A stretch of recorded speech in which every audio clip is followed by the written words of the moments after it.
great in that regard so far to this point, it seems like. How do you No, go about getting that out of a guy, in other words, to make that step? well, it's not me, it's him. It's all of his hard work, his dedication, his mindset, his will, his want to, his toughness. It's all about him, 100% him, his work ethic. And we talked about it over the summer about him expanding his game, and he shot 1,000 or made 1,000 threes every week during the summer. Worked on his ball handling because I felt like in order for him, one of his goals is to play at the next level. He's going to have perimeter skills, and as a coach, my job is to win games and to prepare these guys to be the best that they can be here at North Carolina, but also to prepare them to go to the NBA as well. And so those are the things that he worked on this summer. But the thing that I'm just so impressed with him about is that there's a lot of times where guys would work on that during the summer and they would change their game, and it would go away from what they do best. And even though that Armando can shoot the ball from the outside and he has the green light to be able to do it, the things that he does best is finish around the basket and rebound the basketball. And you're right, his freshman year to a sophomore year went to good to better, and now it's great. And he's having a terrific season, and I'm very, very proud of him. Thank you. Andrew Jones. Hey, Coach, you were asked the other night about some of the struggles your team shooting the ball the last several games. Are you pleased with the shot selection during this stretch? Or has maybe teams defended you guys a little bit differently, and some of the shots you're getting are different, which has contributed to a lower percentage? Well, at times I am happy with the shots that we're getting. I think in large part, I think it's a couple things. Number one is, we're really good when we pass up good shots to get great shots. And I think, for example, against Boston College, I don't think we consistently did that. And that's something that we've got to continue to reinforce, is to understand passing up that good shot to get great shots. I think we always struggle when we don't have the combination of ball movement and player movement and too much dribbling. And at times over the last 2.5 weeks, there have been more than I like offensively where there hasn't been that ball and that player movement that is really good for us, and too much dribbling and less passing. And so that's something that we've got to consistently do better, specifically tomorrow against NC State and moving forward for the remainder of the year. If I could ask a quick follow-up, Steve, is there an explanation for that, or is it how our teams may be throwing a little bit something different at you guys? It's throwing off the movement, or is that just part of the grind of the season? That sometimes guys just aren't on point as much as other parts of the season? Well, I think it's a combination of a number of things. I think sometimes shots don't go in. That's why consistently I talk to the team about the energy, effort, and toughness in our defense. When you look at, I'm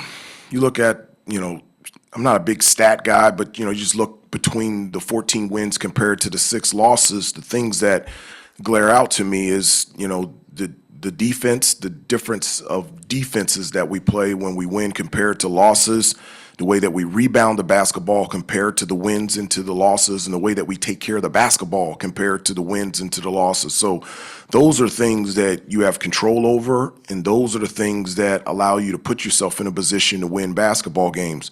I do think teams that pressure us at times have bothered us, and what it does is it results in more turnovers, and it results in us running our offense a little bit further out than where we should and where we want to. And I think that contributes to maybe shot selection or missing shots. And so those are things that, we've discussed, we've talked about, we've drilled, we've practiced. And my hope is that we will do a good job of that tomorrow afternoon. Thank you. Caitlin Schmidt. Hey, Coach. Could you just speak a little bit on Caleb Love and his confidence that has, shifted throughout the season, and then how he can continue to maintain consistency converting behind the arc? Well, Caleb is having a great season. I'm so proud of him. I've said this before, the difference between Caleb freshman year, sophomore year is a complete 180. He he's a guy that on our team, because of his athleticism and giftedness, he can create a shot for himself and for his teammates at any given time. I think he's really good when he has that great understanding of when to shoot and when to pass. And I love his ability to distribute the basketball. I think there's a stat out there, and again, I'm not big on stats, but I think we're 7-0 or 8-0 when he has 5 or more assists. And so I like that about Caleb. He's that versatile, and when he brings that combination to the game, it makes us a better basketball team.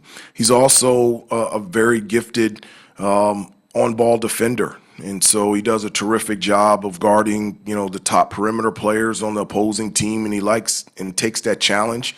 He's a competitive kid, and he always plays hard, and he's having a terrific season, and I'm really proud of him as well. CL?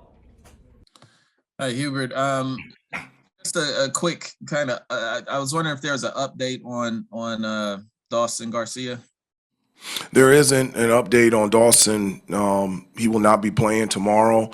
Again, as I said before, there's no timetable of when he's going to come back. He's unavailable because of family illnesses, and I'm just very thankful that he has this time to be able to spend with his family. I've been in contact with Dawson and his parents every day since he's left, whether it's been talking on the phone or through text message, and just being supportive and letting him know that we're thinking about him, we're praying for him and his family, and that we miss him. Now, my real question was I wanted to ask about the ACC in general this year. A scout, NBA scout I was talking to was talking about the talent level, and this is within the context of it being a quote unquote down year in the ACC, but he was talking about the amount of number one or first round draft picks in the league this year as not being typical of what the ACC generally produces. What is your assessment, based on the teams you've played and what you've seen on film with where the league is compared to how it is traditionally? Well, that's difficult to compare in past years. All I know is there's tremendous talent all over the ACC. Whether you're a projected first round draft pick, second round draft pick, projected free agent, undrafted, there's so much talent here in this conference to play against every day and also play at the next level. The teams that we've played, there's so many gifted players, whether it's perimeter players, guys that can finish around the basket, and whatever opinion that came from a scout, that's not my opinion. I really think there's tremendous talent across the board throughout each team in this conference, and it's very competitive, and it's a lot of fun to play in. Thanks, Hugh. Greg Barnes. Hey, Hubert. The program is honoring Roy Williams tomorrow, and I think you know that Roy had a passion, if you will, for NC State. I'm curious as to your take on rivalry games. I know some coaches emphasize certain games, while other coaches, kind of preach that each game is the same across the schedule. What's your take on rivalry games? I have a passion versus anybody that we play against. That's what I have a passion for. So whether it's NC State or Winthrop, College of Charleston, Duke, it's an opportunity for us to compete, and I just always believe, and as I said to all of you guys before, whether it's practice, shoot around, or game, you cross the line, it's live action, and I love competition. And so whatever team that we play against, it's an opportunity to compete, and it doesn't matter whom the opponent is.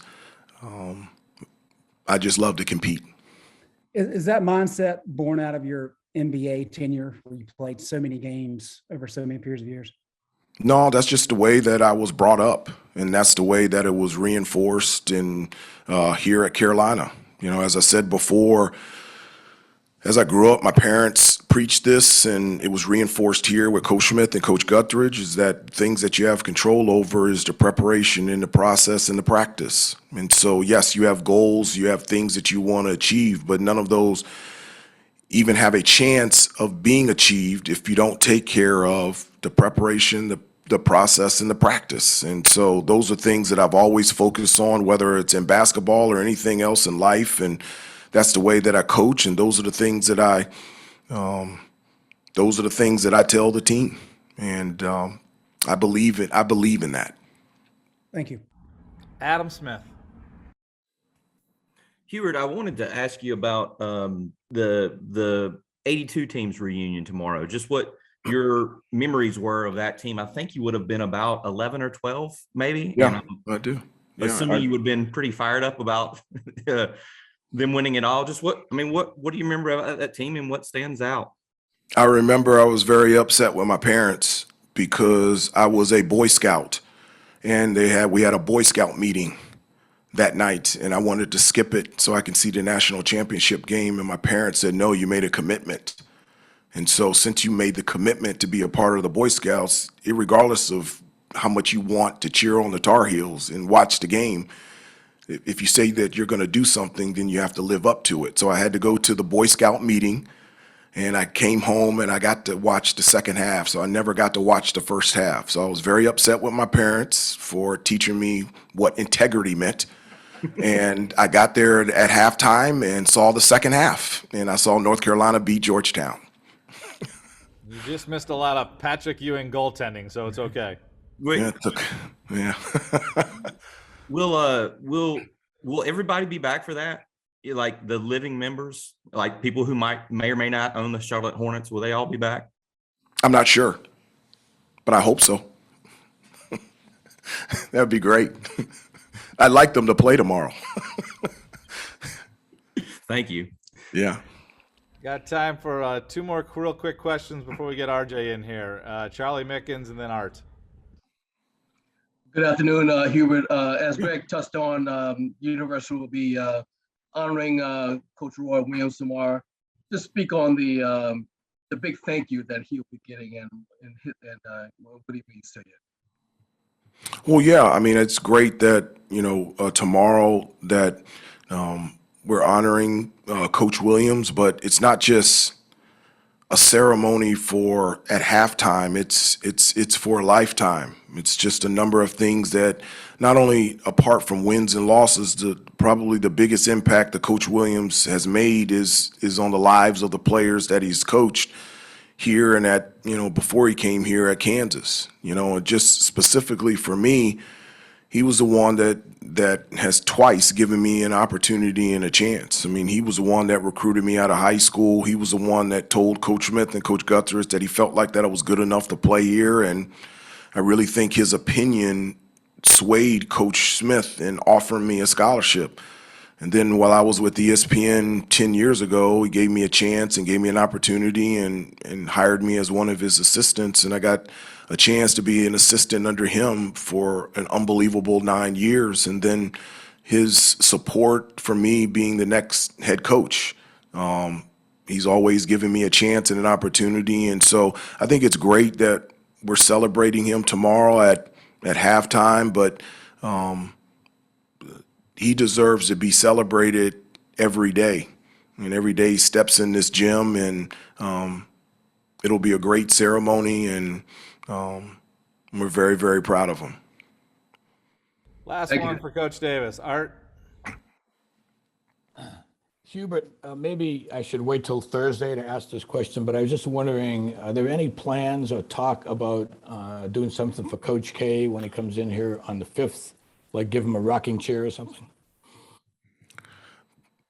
For me, there hasn't been any discussion. My focus has been solely on preparing our team to be the best that we can be against NC State, and after that, my focus will be squarely on preparing this team to be the best that they can be at Louisville on Tuesday at 8 p.m. I've always, in anything that I've done, I've always directed my focus on the things ahead and never looked forward to anything in terms of just giving my focus towards the task at head. And so, right now my entire attention has been on this team, our preparation, and putting ourselves in a position to play really good basketball against a very good NC State team tomorrow at 2 p.m.